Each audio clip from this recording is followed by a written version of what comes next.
സൂക്തം നാലാമത്തെ ഋക്കിലേക്ക് പ്രവേശിക്കാം.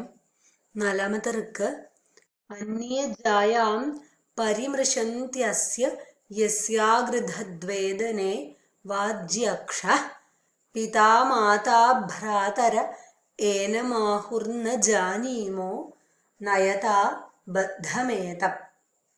ഇവിടെ പദച്ഛേദം അന്യേ ജായാം പരിമൃശന്തി അസ്യ യസ്യ അഗൃധദ് വേദനെ വാജി അക്ഷ പിതാ മാതാ ഭ്രാതര ഏനം ആഹു ന ജാനീമ നയത ബദ്ധം ഏതം.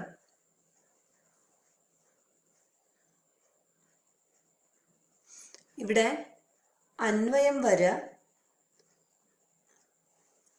അന്വയം ഞാൻ പറയാം. വ്യാഖ്യാനം കൊടുത്തതിൽ വി എന്നെഴുതിയിട്ടുള്ള വാക്കുകളാണ് അന്വയത്തിൻ്റെ ക്രമം. അപ്പോൾ ആ വാക്കുകൾ കൂട്ടി യോജിപ്പിച്ച് നിങ്ങൾ നോട്ട് പുസ്തകത്തിലേക്ക് പകർത്തി എഴുതുക. യസ്യ വേദനെ വാജി അക്ഷ അഗൃധത് അസ്യ ജായാം അന്യേ പരിമൃശന്തി പിതാ ഭ്രാതര ഏനം ആഹു ന ജാനീമ ബദ്ധം ഏതം എന്ന് കൂട്ടിച്ചേർക്കുക. നയത അല്ല, ബദ്ധമേതം കൂട്ടിച്ചേർക്കല്ല കേട്ടോ. ഏതം എന്ന് ടെക്സ്റ്റിലുണ്ട്. ബദ്ധം ഏതം നയത എന്ന് അന്വയം. അപ്പോൾ യസ്യ വേദനെ വാജി അക്ഷ അഗൃധത് അസ്യ ജായാം അന്യേ പരിമൃശന്തി പിതാ ഭ്രാതര ഏനം ആഹു ന ജാനീമ ബദ്ധമേതം നയത. ഇങ്ങനെയാണ് അന്വയം വരിക. അപ്പോൾ ഭാവാർത്ഥം ഞാൻ പറയാം. പറയുന്നത് പോലെ എഴുതുക. യസ്യ കിതവസ്യ ധനേ ബലവാൻ അക്ഷ ദേവ അഭികാംക്ഷാം കരോതി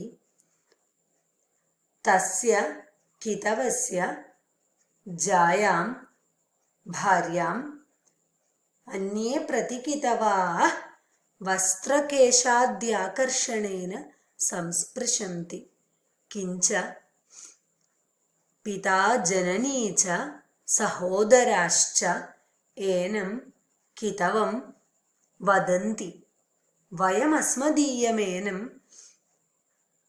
ജാനീമ രജ്വാബദ്ധം ഏതം കിതവം ഹേ കിതവാ യൂയം യഥേഷ്ടദേശം പ്രാപയത ഇതി. ഇവിടെ അർത്ഥം വരുന്നത് യാതൊരു കിതവന്റെ ധനത്തിലാണോ ബലവാനായ, വാജി എന്ന വാക്കിന് ബലവാൻ എന്നർത്ഥം, അക്ഷദേവൻ അഭികാംക്ഷയെ ആഗ്രഹത്തെ പ്രകടിപ്പിക്കുന്നത് ആ കിതവന്റെ പത്നിയെ മറ്റു കിതവന്മാർ വസ്ത്രവും തലമുടിയും ഒക്കെ സ്പർശിച്ചുകൊണ്ട്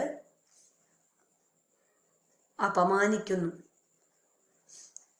മാത്രവുമല്ല, അമ്മയും അച്ഛനും സഹോദരന്മാരും ചൂതുകളിക്കാരനായ എന്നോട് പറയുന്നു, ഞങ്ങൾ ഇവനെ ഞങ്ങളുടേതായ നിന്നെ അറിയുന്നുണ്ട്, പക്ഷേ കയറുകൊണ്ട് ഇവനെ കെട്ടിയിട്ടിട്ട് നിങ്ങൾ, അല്ലയോ പ്രതികിതവന്മാരെ, നിങ്ങൾ ഇവനെ ഇഷ്ടമുള്ള സ്ഥലത്തേക്ക് കൊണ്ടുപോയിക്കോളും, ഞങ്ങളുടെ ആരുമല്ല ഇവൻ എന്ന് പറയുന്നു.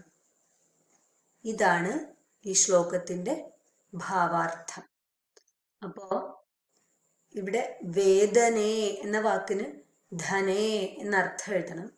വാജി എന്ന വാക്കിന് ബലവാൻ എന്നർത്ഥം എഴുതണം. അഗൃധത് എന്ന വാക്കിന് അഭികാംക്ഷാം കരോതി എന്ന് അർത്ഥം എഴുതണം. അപ്പോൾ ഇവിടെ ബലവാനായ അക്ഷദേവന്റെ സ്പർശം കൊണ്ട് ബാക്കി മറ്റു കിതവന്മാര് ഈ കിതവന്റെ പത്നിയെ സ്പർശിക്കുന്നു, അപമാനിക്കുന്നു.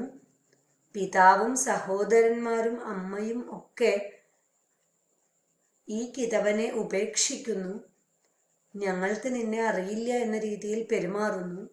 നിങ്ങൾ ഇവനെ കെട്ടിയിട്ട് എങ്ങോട്ട് വേണമെങ്കിലും കൊണ്ടുപോയിക്കൊള്ളൂ എന്നവർ കൈവിട്ടുകൊണ്ട് പറയുന്നു. ഇതാണ് 4-ാമത്തെ ഋക്ക്.